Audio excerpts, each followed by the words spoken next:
Hey, welcome to Bluejay Banter, sponsored by Equitable Bank. We take banking personally, West Pacific Dental Group, and Dr. Robert Hogan, and Infusion Brewery. It's been a while since we've been able to drink a Let It Fly, but it's been a while since we've won, so there's that. I got a feeling we'll be all drinking a celebratory drink after Wednesday, though. Welcome to the show, Tim Kruger, along with Ross Ferrarini and our producer Zach Weaver. What's up, Ross? I'm locked in here. We are officially tonight, just a couple of hours away from having our first two teams in college basketball eliminated from national championship contention here. Oh, who's playing? I don't even know. We've got the play-in games for the Atlantic Sun are on right now, my friend. We've got Florida Gulf Coast playing Queens, and we've got Bellarmine playing North Florida. Queens actually has put up a pretty good fight against some teams this year. Queens was really good at the Division II level. Yeah. I like the is it the Northeast, I believe? The third place team is right now the team that would go to the NCAA tournament because the first two are ineligible. Like Merrimack and Stonehill. Stonehill, yeah. They're both leading the league. Isn't that crazy? St. Thomas. St. Thomas. I listened to a lot of Minneapolis sports talk, and they were talking about the horrible basketball in Minneapolis right now. Timberwolves are doing well. Gophers are in last place. The Gopher women are damn near in last place. They're talking about somebody goes, "Hey, St. Thomas is like in third place in this summit." St. Thomas is going to be really good in the summit in a few years. They're doing a brand new arena up there. Yeah, they've got a lot of money at that school. I think it's only a matter of time before St. Thomas gets really good. But we need to get rid of. I think you probably should agree with me on this. We need to get rid of the whole eligibility requirements for the teams that transition to Division I. It is so silly. It's ridiculous that these teams have to wait like 5 years to potentially gain any eligibility for the NCAA tournament. Who did we have last year? We had somebody last year that technically won. Was it Bellarmine? Could have been. They were pretty good. And they couldn't go. So the team that finishes second in the conference tournament got the bid. Yeah, I would like to talk to somebody way smarter than me, find out what their thought process is on waiting, having that long period. And I do agree with you. I think there maybe should be some sort of period because you don't want teams just Division II just flying, jumping all over the place. So 5 years seems long, though. You want to make them go through some hoops. You know what I mean? Like, yeah. But yeah, I feel bad for those schools that I would at least like them to be able to go to the NIT. Right. If they're going to win their conference, they ought to be able to go to NIT. I agree. I saw an NIT list today, too. Somebody rattled out all the teams that are now eligible that have won their regular season crown are eligible for the NIT. And, it's a big deal because it's great because it knocks out a lot of power schools that would normally get in. Right. If they don't win their conference tournament, then they have to go to the NIT. And I know Hofstra is a real candidate because Charleston is a power in that league. They just didn't win the league. They lost the tiebreaker. Pretty interesting there. I also just entered a conference tournament pool, second straight year. It was a ton of fun last year. A buddy of mine from the East Coast, his friend or acquaintance or somebody runs it. Very excited. Very excited. It locks you into all the conference tournaments. I'm excited for you, Russ. My favorite time of year. I'm sorry that you won't be able to bet on Queens maybe after tonight. I feel bad for you. Yeah. Hold on. While this isn't fresh in my head, okay? Because you're with me, you watch a lot of those late night games, right? Yep, tons.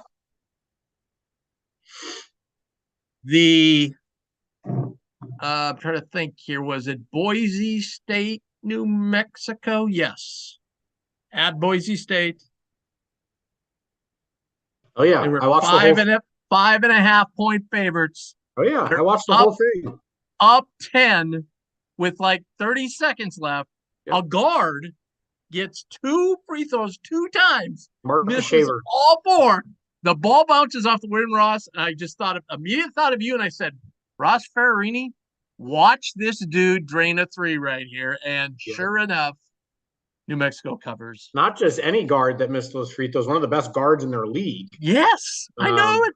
And a guy that's been really, really good there, Marcus Shaver. Yeah, I Oh, couldn't believe that. I mean, that those was are the most that those are the most torturous because if you watch a lot of basketball and gamble on basketball, you could see that one coming down the road. Like you're like, wow, if they don't make a couple free throws here, they're gonna cover this, You could basketball is just college, particularly at the end of the game. You never feel safe because college coaches are obsessed with prolonging the game as long as humanly possible.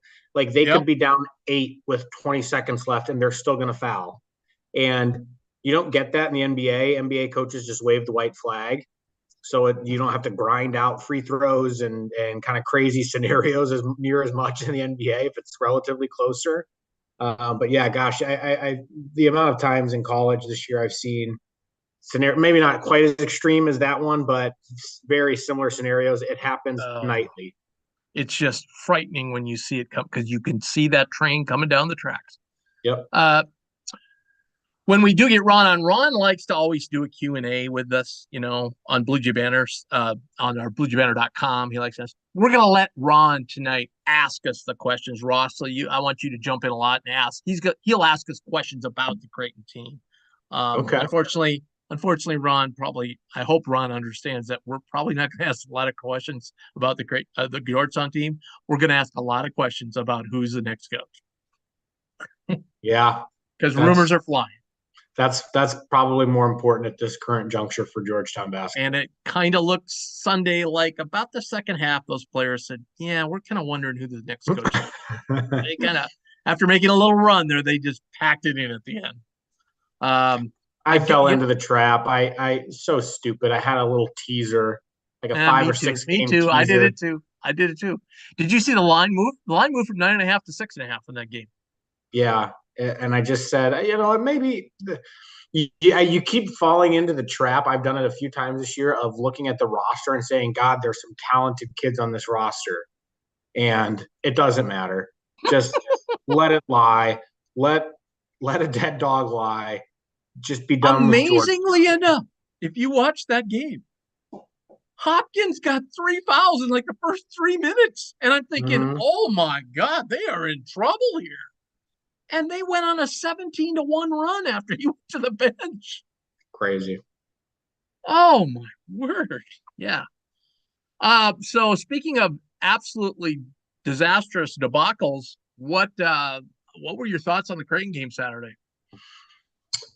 I didn't get to watch every single second of it. I had it on in my car in the first half. I was driving to Sioux Falls for my brother's Division II conference tournament. So I got to watch, kind of here and there a little bit in the car, but and watched most of the second half.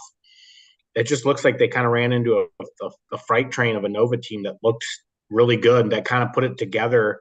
Now that they've had Justin Moore healthy for 4 or 5 games or 6 games or whatever it is now, they kind of put it together with a full healthy team for 40 minutes. And they just, and Eric Dixon, it helps when, your big man, buries, what he buries, 6 threes. 6 of 8. That certainly helps matters. So Yep. this disappointing. I thought we would have had a little bit of a better effort after such a downer of a game on Tuesday night, but got to turn the page. No one feels sorry for us. It Oh. just you got to turn the page, and we got to focus up here the last couple of weeks. And people like to blame one thing, and it's never one thing. So I mean, this game was like four things to me. One, we let one game turn into 2 losses. Okay. Yep. Because it did appear that the team just wasn't, they seemed to half step slow all day long. Yeah. Number Right. two, and this happened, and I said it on the radio this morning with Gary Sharp with my bracketology. And after I say this, I go like, God, I hope none of the coaches are listening because they're very thin skinned. But Matt, I mean, we know this. We talked about this. Mac does a phenomenal job of game planning. I mean, he probably wins 12 games a year, just game plan, just strategy and so forth. Like he's so good. He even admits it. Like there's a couple games a year where he just goes, yeah, we did this. We thought this was going to be the ticket. The guy just stepped up and beat us. That's all I can say. And you could tell Saturday that was the exact case when he went to the handshake line with Dixon. Mac had a smile on his face, kind of pumped him in the chest, like, you got me today. Yeah. And then Max said too that Cock kind of got caught in between once he started hitting some threes. Puck Yeah. was like, Yeah. okay, kind of halfway go out, halfway come back. And then the other thing, again, we shot really poorly from the field, and they shot great. So that's just kind of how the game went. So Yeah. Probably pretty locked into the 4-5 game here with UConn, so it's going to be a battle. here he is. The whole city of I'm not kidding, Ron. People have come up to me and go, "Hey, when are you gonna have that Ron dude on from Georgetown? We love him. We love him. I love to hear it. Look at that dog." Oh yeah, that's my little brother. That's my parents' dog. That's my little brother. He ain't little Nice. though. He's a mastiff. Yeah, Yeah, he's a big dog. What's yeah. up, Ron? How you been? Pretty good, pretty good. Just maintaining, just trying to get through this nightmare of a season. Yeah, yeah, I know it. And I know we usually do a little thing over texting so forth. Yeah. We're going to do a special thing tonight. We're going to let you ask the questions here in a little bit, so you can ask Oh, ask us. We got Ross here, and Ross is an expert player, and he'll be able to answer all the questions for you. oh, okay. That'll work. Yeah, all right. So I'm sorry, I'm not going to talk a lot about your team because the whole news all over the country is who's the next coach. Yeah. Who's the Yeah, next that's coach, what it, I Ron? mean, that's what it is. I mean, the people on the staff, some members on the staff and in the program believe that the change is going to happen. It kind of has to. I mean, you consider they've gone 2-37 over the last 2 years in Big East play. That's unacceptable. Yeah. 2-37 over 2 years. And probably 2-38 when after they probably lose to Creighton. And then 2-39 when they lose in the first round of the Big East tournament. So yeah, it has to happen. Now, Georgetown is a organization not used to bringing in new people. Okay, if you look at all the lineage of the basketball coaches, they all were somehow related to Big John Thompson. Yep. From Big John on, right? Yep. All of them. Big John, Esrich, Yep. JT3, Ewing. All Yep. right. So we're talking about since 72. All That's right. 50 years. Yeah. Exactly. They don't have a lot. They don't have a lot of experience bringing in these new coaches into the fold. Number two, they don't like bringing people in like that. It's a very closed cultural environment. That's the legacy of Big John, right? So, but now the organization is kind of like at a point, a turning point, a splitting point, right? So they can either kind of hold on to this culture, which is relatively toxic internally. You can do that and struggle, or you can wipe it clean. And so the question now is, how do they, if they are going to wipe it clean? Right. Does the athletic director is the athletic director now? Are they in favor of making a big cultural change? That's a great question. They're very silent. Lee Reed, great guy, but the way it's set up, he doesn't really. Well, you know what? I can't answer that question. The way it's set up, he really doesn't have direct authority over the basketball program. They're almost kind of like co-equals, right? I've heard from various sources that he wants to change that relationship. And not unsurprisingly, that kind of setup was what helped bring about Ewing's demise. Right. I mean, he was relatively inexperienced. He was very inexperienced as a college head coach, as a college coach, period. So when you bring somebody in and then imbue them with that kind of power, that kind of no one can really get at him but maybe the president. When you do that kind of thing, you're setting him up for failure because he needed a stronger guiding culture that can guide him a little bit, in my opinion, until he learned what he needed to do. And that just wasn't there. So, yeah, that culture, it has to go. And it was one of the things that really, in my estimation, brought down Patrick Ewing. We're hearing Mike Bray. I've heard that rumor. I've heard that rumor too.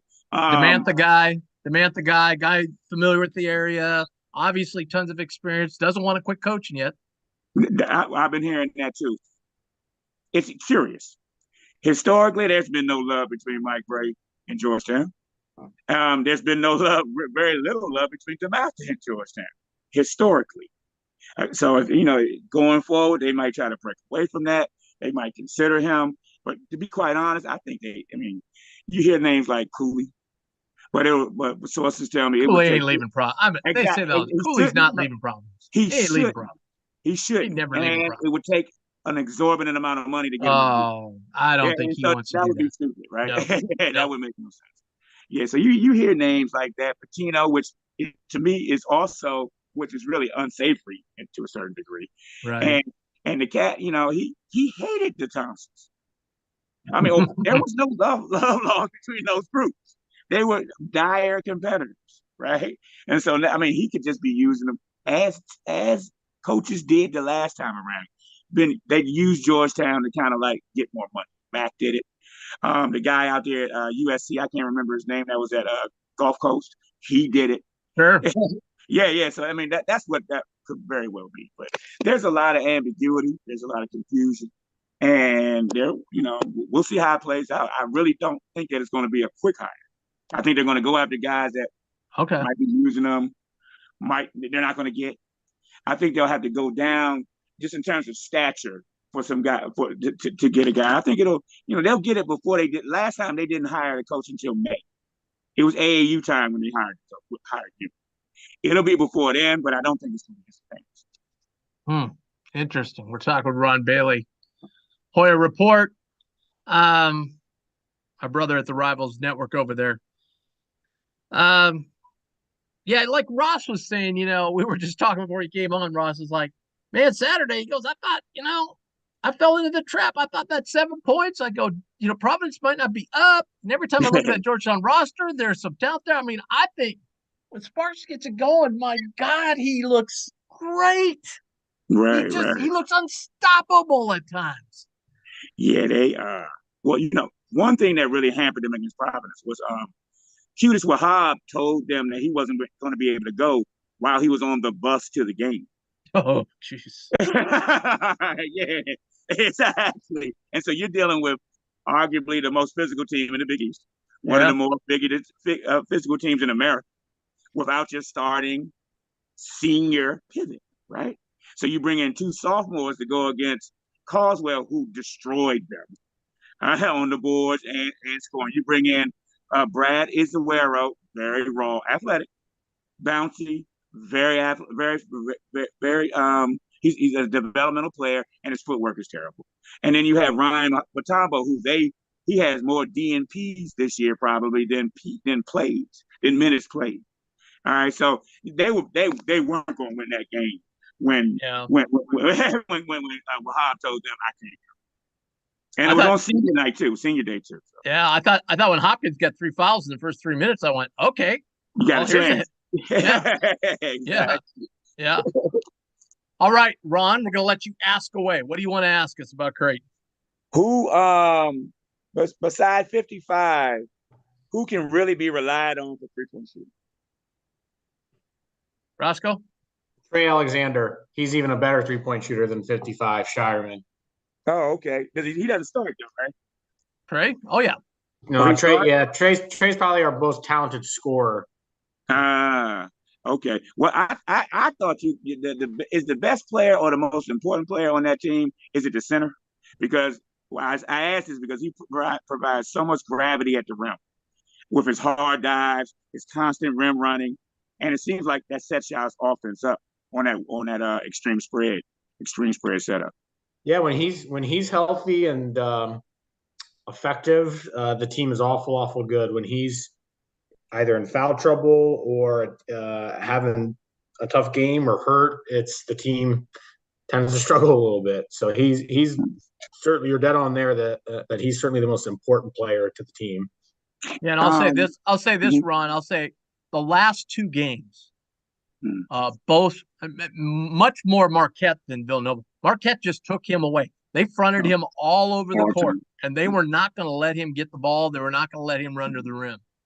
Villanova didn't do it as much, but they came with a lot of doubles. So anytime he got it down low, I think overall he can do a better job making himself available, and I think the team can do a better job of getting the ball inside. Yeah. How do you guys feel if you can somehow stop the quick pace? somehow stop the early offense and force a rock fight with with Creighton. Is that a game that the Blue Jays can win? A rock fight, or do they need it, the open flow? They need a lot of shots. They need the quick pace. Can they win can they prevail against a good team in a rock fight? I would say the first 8 or so years of Mac's tenure, the answer would be no. I would say the past few years that answer has changed. They're much better defensively, and they're a lot tougher on that end of the floor the past few years, and their defensive numbers bear that out. So I do think that if push came to shove and they had to get into that type of game, I think that they can pull those types of games out.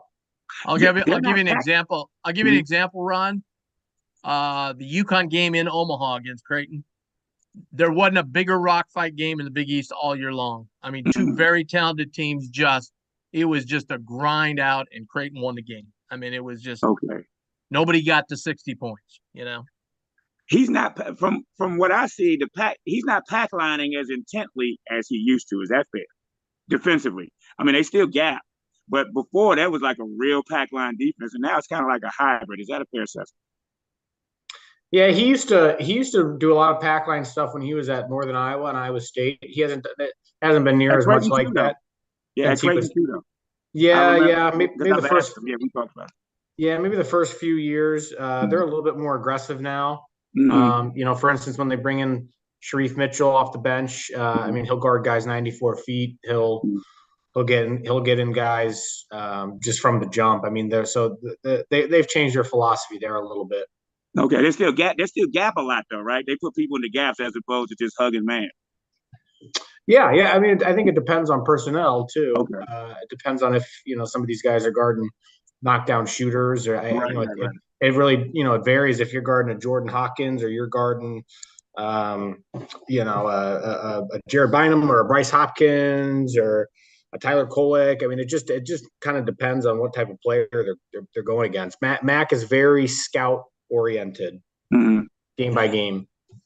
Last question: How far can the Jays go, conceivably, realistically, not conceivably, realistically? You want an answer like a week ago or now? Now. They could lose. I mean, they could, if they end up as a 5 or a 6 seed in the tournament, they could lose the first round game depending on who they play, or depending. I mean, this is almost a cop out answer, or depending on how their draw is, I could see them literally getting to the Final Four. Wow. I think there is a lot of variance with this team depending on who they play and how they're shooting the basketball and how everything kind of comes together. March is going to be pretty fascinating. Okay, that's it. Thank you. You guys helped me out a lot. Yeah, well, we're just going to let you know, Wednesday night, like, I can't remember a Creighton game in a long time where there's not a lot of anticipation after coming off 2 straight losses, losing that chance to win the conference. They're basically locked into the 4 or 5 game with UConn in the Big East tournament. They really, other than the NCAA seeding and, keeping that going, they don't have a lot to play for right now. But to me, I think it's a big game because they got to get right, man. They've got to get some things figured out. And Georgetown this year has been, the recipe, the antidote for that, for people that need to get it right. Well, but I'll tell you what, they've been very competitive. Oh, they have. They've been very competitive in most of their games. They've been right there with teams. What happens is that typically they're competitive and then they're not, right? Sometimes that not happens in the first half. Sometimes, like against Providence, and other times it happens in the second half. But it's always around 5 minutes left to play in the half, maybe 6 minutes left to play in the half. You're playing a lot of guys, a lot of minutes. I think fatigue does play a role because they don't play slow. They probably should, but they don't. And it's just at that point you can almost feel it. It's happening. You can feel it. One last question I want to ask you a little bit about the Big East. So you watch, I mean, Ross and I are just so impressed with Marquette. Mm-hmm. The job they've done this year. Yeah, I like him. He's got a balanced team. He's got multiple guys that can help, and they seem to complement each other. They did a very good job putting together that team at such a short notice. He lost, 8 guys or something? Yeah. And so he has 8 new guys. That being said, the development of Kolek has probably been the number one reason why they're as good as Right. they are. Yeah, I mean, I think he's going to be MVP of the league. I think. oh no, clearly, and he reminds me of a Nash, a bigger version, slower version of maybe Nash, in the way he just dribbles around defenders, dribbles around screens, and just finds people. And that's just, and it's not a play like when you can tell when he goes around somebody, his head is up. There's not a real understanding that player A is going to be here. It's player A is open now. Let me find him. Or let me. He's scanning the entire floor. He doesn't get locked in. He's aggressive. He's pretty big. And he's not afraid. He's a very competitive player. He could very well be the Big East Player of the Year. Ron, I want to thank you so much. By the way, I'm going to be coming to Georgetown here in the next year or two because my wife wants to see that damn bulldog in the car so bad. All right, no problem. We'll hang out. We'll hang out when we'll touch base, buddy. All right, okay, Ron. thank you. You are an American hero. Thank you. Thank you, man. That's Ron Bailey, Hoya Report for the Rivals Network there in Georgetown. That was a good touch base with Ron. I told you, Ross. First question. Hey, 55. Yeah.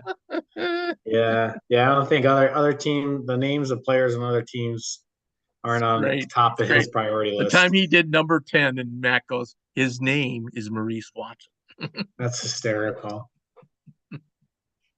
All right. So we were right for Ron came on, so we just finished up. Yeah, the letdown, I think there was a letdown there that we shot the ball poorly. They shot the ball great. And just, some things we came in game planning against them just didn't pan out, One guy, though, that I had, I wonder what your thoughts are. And again, he drew an over. Caleb Daniels, man, he's struggling for them. Holy cow. He's been struggling all year, but he's really looking. He's one guy, you're right. He's one guy I would have figured would have had a much better year this year than he's had. And, again, we've said this before about this Villanova team. Maybe he is really a guy that benefited tremendously from having a Colin Gillespie around. Because, it's become in vogue, it feels like, over the past week or so for everybody to kind of say, oh my gosh, this Nova team, everybody kind of look out. This team could go on a run. And they could. But I still think they really just miss a traditional point guard. Armstrong's playing pretty good. He played good Saturday.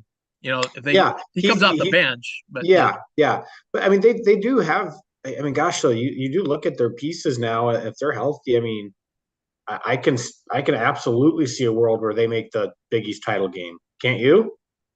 I can. And there's a little tiny piece of me that says I could see them show up, hearing all this. They're hearing it, right? They're hearing the noise now for about 2 weeks, right? Oh my God, you guys, Fox, who's going to be the surprise of the Big East tournament? Everybody's saying Villanova. That's all they're hearing, the noise and noise. Now they're a veteran team and they've been through this, so I get that. There's a small piece of me that think that they could go out there in Madison Square Garden, first game on Wednesday, maybe the crowd's not into it, and Georgetown just goes out there and goes, we're just going to let it fly and whatever happens. And just, you know what I mean? Like, there's that small piece of me that thinks that could happen. Yeah, I think that's, it could happen for sure. I don't think they're invincible by any means, Yeah. So, right. Yeah. Let me ask you this. I was getting a question about this from, because I said the same thing about Villanova, because, Villanova and Nebraska have, I think, the exact same record, 15-14. So a couple of my Nebraska basketball buddies have said, hey, if we win out, if we do this, and correct me if I'm wrong, I think the committee has only given an at-large to one 15-loss team ever. Is that right?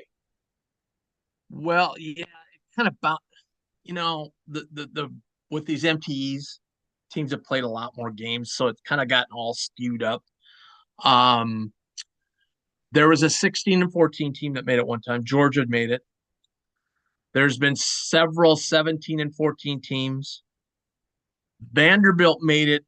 I believe they were 19-15, I want to say. Here's the difference. Here's the difference. The Vanderbilt team had the number one strength of schedule in the country. They only had 2 quad one wins. They had a whole bunch of losses. Got very similar to if you look at West Virginia and Oklahoma State's resumes, kind of the same thing. They got just a ton of Q1 losses. Well, I'll tell you And, this too about Nebraska. Nebraska is way further down on Ken Palm than I thought. They're oh 93rd. yeah, yeah, and their net's way down, and yeah, they don't have the metrics. Computers aren't really in love with them. They actually lost ground beating Minnesota the other night by 6, 7 spots in the net. So yeah, there's no chance. They just need to keep winning to get an NIT, and I think Right. the NIT would love them because they know they're going to fill the arena. I mean, you know, Right. they weren't expecting this. This is all gravy to them. So and they're an exciting team to watch. So yeah, I think they're definitely going to be a fun team to watch in the NIT if they can I keep do winning. wonder if there's a world where if UConn goes 2-0 this week, which would mean they would beat UConn, and they make the title game. Let's say it's against us or UConn or Marquette or whoever it is in the Big East title game, and they end up losing. I am curious if the committee would say, but I don't know. They're Who does 62nd. I'm sorry, who does Villanova have this week? They play Seton Hall on the road tomorrow, and then they play UConn at home Saturday. Okay, so that's a tough haul. I don't think they can't. There's no way. I think UConn's almost locked into right. I think there's no way Villanova can pass them, right? No, you're right. I think you Villanova would have to play I think 4 games in UConn 4 days and I think to make. Creighton, Villanova, and UConn are pretty much locked into their spots. Yeah. Yeah. So Villanova is going to be in that 6th seed. So they'd be coming from that other side of the bracket. So if they played Right. us or UConn or Marquette in the Big East title game and they've won up until then, so there'd be 5 more in a row from here. So then they could go into that game 20-14. I'm curious if they did lose that game, if at 20-15, they've got, as it currently stands, the 26th ranked strength of schedule. If the committee said they've got Justin Moore back, look what they've done the past month. I don't know. It's just a hypothetical. No. Great question. And perfect segue to what I was going to mention a couple times here. Our mock selection committee kicks off this Thursday night, 6 o'clock Central. Go to our YouTube channel, Mock Selection Committee. It's sponsored by Godfather's Pizza. We've got 6 committee members this year. We've got special guests coming in throughout the whole weekend. We've got a session 6 on Thursday, 6 on Friday. If you're wondering about Creighton, probably mid to late evening on Friday. That's when you want to tune in because that's probably when we'll get around to the seeding of Creighton. Maybe even Saturday morning. And but I got to tell you, we're a little bit handicapped because we're going to be doing it a week out. So I'm just saying, we probably when we're finished this coming Sunday, we probably wouldn't consider Nova because we wouldn't have their full body of work yet. You know what I mean? Now, if they lost, if they lose 2 this week, of course, it's a moot point, right? But we go as a mock selection and just let everyone know we do go back. We get together for like a half hour one day and kind of fix up our bracket that we originally did and go, okay, this team lost 2, let's move them up 1, whatever. We fix it all up for the final bracket. But anyway, join us. It's going to be a blast. We've got a lot of people following us now. We've just got hundreds of followers, gained 100 followers here over the last couple months. So it's going to be a great time. Great. We're going to produce it great. And it's sponsored by Godfather's Pizza. So make sure and join us on that. And I'm sure, Ross, even though we won't have that full body of work, I'm sure they're going to come up. I'm sure that discussion with Villanova will come up at some point in our meetings because that's a great point. I mean, the committee has never put a has never given a team a huge bump because they missed somebody. Yeah, I So don't. they have looked at it and certain situations. This obviously is probably one of the more intriguing situations I can remember where you But have Tim, a guy. the more I look at it, the more I look at the schedule, I don't see it happening. Their 2 best wins have been the back-to-back games they've just played. So Xavier on the road Yeah. and then Creighton at home. The next best win that they have was Saturday in December against a bottom of the barrel Big 12 team in Oklahoma. Yeah, I haven't even looked deep dive in their thing because they've been so That's far their out of next it. best win. So I Right. just don't, with that resume, I don't see it happening. Right. Yeah. Um, yeah. But who knows? There seems to be every year, there seems to be at the very least one team that gets in where everybody kind of scratches their head. Yep. Last year was kind of actually A&M not getting in. Everybody scratched their head. Everybody had A&M in, you know. Some people had uh, put in Notre Dame over them. Some people didn't have Notre Dame in over them. Notre Dame got in. Yeah, there always is. There's always one. You know, you don't, and it's like I know even Joe Lenardi gets on the committee a lot, and even in private conversations with me, he gets on the committee a lot. But I mean, you don't know if you're not in that room. You don't know the conversation that came up. You know, they've Yeah. got these monitors. They monitor these leagues, and they, you know, there could be some information that we don't think about or aren't privy to that they're like, look, Right. Joe Blow was hurt for 3 games. Like he's their sixth guy, and that really affects them. Right. Look at their record when he did play. You know, you don't know. So I don't never too awfully hard. You know, time and time again we get, and that's what somebody on Twitter shot at me when I put out my bracket this morning was like, oh, well, I think you should have moved this team up because they did good this weekend and this team didn't do good. I'm like, dude, you got to look over 30 games. It's not we get that recency bias with the conference tournaments. We go, ooh, Right. they're on the bubble and they won too, so they've got to be in. No, it doesn't work. I remember I was beating the drum last year, and it turns out they almost won their first round their first round game against Murray State, but I thought San Francisco being like virtually a lock to get in by everybody. I thought that was completely insane.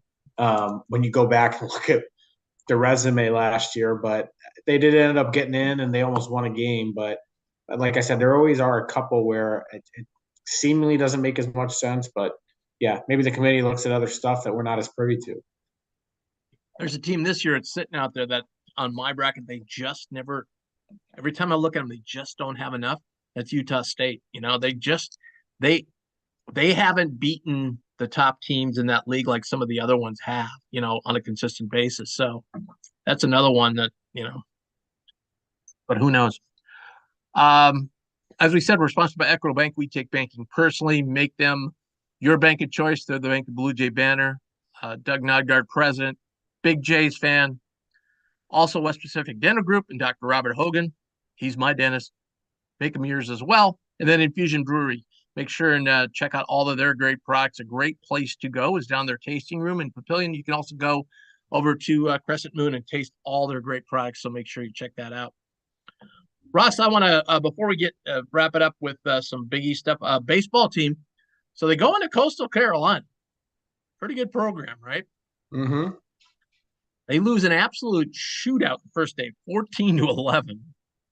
They get clobbered the second day, and then they come back and win big time yesterday, 10-5. So nice job. I was very happy with the Jays getting one out of that trip. They got two from McNeese State the weekend before a team's picked to win their conference title. And hats off to them Wednesday night or Tuesday night. They look great, didn't they? They're all dressed in white shirts. You know, that's an That's Ed right. thing. They came White out and shirts, pants. They've all looked nice out there. threw the I t-shirts. happen to set with Nolan Saylor's parents were sitting next to me, so that was a lot of fun talking to them some baseball. So, congratulations, Jays go on the road again this weekend. Okay, so I just wanted like wild speculation. I don't care about breaking down numbers. I just names off the top of our head. So let's just start. Don't they pick 6 players for the first team? It's kind of goofy. They pick an MVP and then they pick 5 other guys, which I never Yeah, understood. that sounds right. Yeah. So let's just kind of go throw some names out there. I think, you know, and I want to go back on something we had the conversation with Casey a couple shows ago, a post-game show ago. Mm-hmm. And I said, well, he's the best player in the league. And he goes, well, I don't know if he's the best player in the league. I think he's the best player in the league because he has the ball in his hands all the time. Now, obviously, you've got 2 other guys who are NBA guys, Hopkins Right. and Hawkins. Those are clear-cut first teamers, no mention. Wait, say it again. Hopkins and who? Hopkins and Hawkins. Oh, Jordan Hawkins. Yeah. Yes. Yep. Not even close. There's not even a debate there. So you I throw agree. Kolek in there. We all think Kolek because they won the league. He's going to be Oh my MVP. God, absolutely. Kolek, absolutely. Yeah, Kolek is yeah, probably yeah, going to win Big East Player of the Year. yeah, yeah. Oh no, that's what I mean. He's going to win Big East Player of the Year. Okay, so that's three. So we I got agree with three you. more. I agree with you on those three. I think they. I mean, Now, who do you go with? Like so, um, Xavier. See, I would just been all. Boom will probably get it. Boom will probably get it. I oh, don't know how Stule you. Boom, Yeah, 100%. Yep. I feel bad because I think Fremantle might have been the guy had he not got hurt. Stule Boom will 100% get it. I think Well, that's four. you could have made an argument for Nunji maybe even, but I don't think he's gonna end up being on it. Yeah, I think the fifth guy, um, because typically this is the way they do it. They put another Sanogo. guy. Oh yeah. He's gonna get it. But then the other guy, I think because they won the conference, I think Cam Jones will get it. Yeah. Yeah. Good point. So I think that's your six. I don't think there's a whole lot of debate there. Yeah, I would agree I with would that. say defensive player of the year, though, I would go with oh God, why can't I ever remember his name? The kid from Providence. Devin Carter, Yes. Yes. Ed's who, by been the way, touting him. I didn't know his dad was Anthony Carter, who played Yeah. in the NBA for him. Yeah. Played in Hawaii. Yeah. Yeah, Yeah. I didn't realize that. Yeah. So I mean, he's second team in my book. I Don't actually you think? really like Providence's team. I almost like Yeah. them more than I liked their team last year, to be honest. I I would think they put could be. I think they could cause some serious issues for a lot of teams in the Big Dance. I would put Klingon on the all freshman team. Yep. I would put second team. I would put Carter on second team. I think Kalk probably has to be on second team. I think probably Baylor Schreierman second team. See, I would say they would take maybe Nemhard over Baylor. Yeah, they tend to really like point guards. Or even Trey over Baylor. As we go down the list, I don't think there's really anybody from Villanova, long term. You can't say, you obviously can't take Dixon. more. I think Dixon Yeah, maybe but what could was it? make second I don't know team. what his stats were season long though. His season long stats are pretty darn good. He's Okay, averaging then like he'd be in there. 17, He'd get 18 a second game. team. He's not going to get first team. He'll get second team. No, yeah. I think Kadari Richmond will probably get a lookie. Yeah, I don't know what his stats have been all year. I just know when he's not in there, man, they're terrible. Yeah. I'm trying to think Well, anybody for a while down. there, you could have made an argument for Joel Soriano. He had a double Yeah, double I was every going to say single that. night.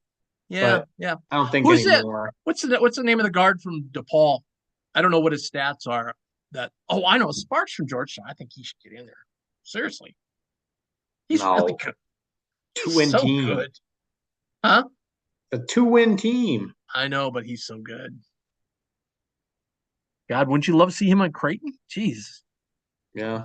I don't know. Kalk will be on the defensive team if they have. I don't even know if they do a 5 defensive team thing, but he'll be on there, I'm sure. Yeah, it'd be hard to leave off. I mean, Joel Soriano averages 15 and almost 12 rebounds a game. I mean, that's pretty darn good. I think Baylor's just gonna now to morph. Let's move to another. Shaka's coach of the year. That's easy. So I was just listening to John Bishop on the radio, and John took and said, the beginning of the year, he said, for Creighton to be really good this year, they've got to have a little bit of improvement from the core 4, right? Right. Because we didn't know what we're going to get from Baylor and so forth. And he said, most people would say, oh, they haven't done well, they haven't achieved. So he went and broke it all down. And not only broke those 4 down, he broke the team down. Amazing to me. Like they said Kaluma last, he goes, yeah, this is a guy that's probably taken the most heat. Everybody says, oh, he's not there. I read off his stats. the only stat like he's down on this year is points in the shooting percentage in the paint. Yeah. His 3-point is 6 points higher than it was last year. Free Yeah. throws way higher. Yeah, He's he's been much scoring like better. two more points a game, getting Yep. one more rebound a game. And it was that way all across the board to all Creighton players. More, Nemhard, more assists, more points, better 3-point shooting team. The Jays are a much better 3-point shooting team than they were last year. Have increased it by 1 percentage point on overall shooting free throws way better. And you look at it and you're like, how did this team, but it all came down to close games. Like we said, sprinkle 17 points over those 4 games around Thanksgiving, you got 4 more wins. And now instead of 18-11, you're 22-7. Now you're talking 2 seed, Yeah, I think this year, when we go back and look to this, the Big East the conference was much harder this year, I thought, than last year. Villanova was, Providence won the regular season last year without playing a full 20 games because of some of the COVID stuff. But again, I don't even think that Providence team last year was as good as this one that they have this year is. And you really had Villanova who ends up making the Final Four. But outside of those two last year, who was really UConn great. was so inconsistent. UConn didn't have near Right. the depth of pieces they have this year. No. And so this year now you've got literally 5 teams, the top 5 teams that quite frankly, all of them at one point or another were ranked pretty darn high nationally and have had their days in the sun. So it's I think it's been much more competitive with more teams at the top this year. The other thing too is with Villanova, that's where scheduling Creighton kind of tough luck. I mean, they had to play Villanova at the end when Villanova was getting good, Yeah. These other teams played them early January where they were just a shell of themselves, Yep. Now, fortunately, we're playing DePaul. Maybe was playing much better earlier in the year than they are now. So maybe that evens it out a little. I don't know. I don't think anything else in the schedule is just, I always like getting that Providence game on the road done early, though. I hate having that game come later in the year. It just seems like they win always there, but they just seem even tougher down the stretch, man. Yeah, it'll be interesting to see. I don't think there's any way Xavier would have to lose to Providence, and then lose to Butler Saturday for us to get the 3. I don't see that happening. I don't see that happening. It's kind of a rivalry though, and Butler's been playing better. Yeah, especially I'm very curious to see what Fremantle's playing. Yeah, they would probably like to get him a couple under his belt before Big East tournament, but maybe not want to rush it either. Yeah, absolutely. Okay, so here's the plan. So I already talked to you about the mock selection committee. Thursday, Friday night, 6:00. Join in. Saturday at 9 a.m. Sunday at 10 a.m. Join in. See where everybody gets seated. Because it's a later game, because it's senior night, we're not going to have a instant reaction on Wednesday. We'll save it a regular season ending instant reaction Saturday night. It'll be a late night one. It won't be too bad. It'll be about 10 o'clock. We'll go on right after the game. And then next Monday, we'll have another edition of Bluejay Banter where we get you ready for the Big East tournament. We'll go down all the matchups, every one of them. Ross is going to make you money. Let's hope. We got to start. We got to start with Florida Gulf Coast and Bellarmine tonight. You are a sad individual, Ross. You really are. I've got that. I've got Texas. We got big game. I mean, it's an absolute must win for Oklahoma State and West Virginia tonight. 2 teams on. Oklahoma State's at home. They absolutely have to win that game against Baylor. They're done. I think Oklahoma State is a byproduct of the reputation of the Big league 12 right now. Yeah, well, they're piggybacking. I mean, their strength of schedule is like 6 or something, and they really didn't play a great non-conference. It's just that they haven't beaten. They beat I'm looking at it right now. They beat Wichita in the non-conference. That's it. Yeah. The one that's curious right now is West Virginia. Like, what if West Virginia goes 1-1 here? Their conference record is going to be something like 6-12. West Virginia has no room for error. I mean, they've got 13 losses. I mean, they Yeah, can't. but they could be 16-12, 6-12. The NCAA's never taken a team worse than 5-9 was the worst record ever. Mm. So that's another thing to kind of look at. Even though conference record isn't judged, they still kind of go, you know. West Virginia's got a little bit of a better resume than Oklahoma State. They won a couple more big games. Oklahoma State's won one. Right. They smoked Pitt in the non-conference and beat an okay Florida team, beat an okay UAB team. But, I mean, gosh, Oklahoma State's resume looks really bad, I think. How great is it going to be if Pitt wins the ACC and there'll be a 7 seed in the NCAA tournament? God, you want to talk about a down league? I mean, the fact that not that this really matters, it doesn't.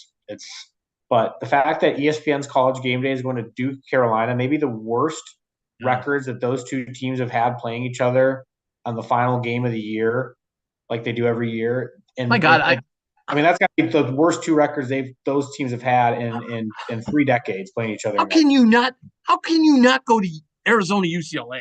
I mean, how can you not go there? I mean, I know it'd be at like 5 a.m. when they'd be doing the show, but still, my God, that's the biggest game of the day. That's a huge game. Yep. Huge game.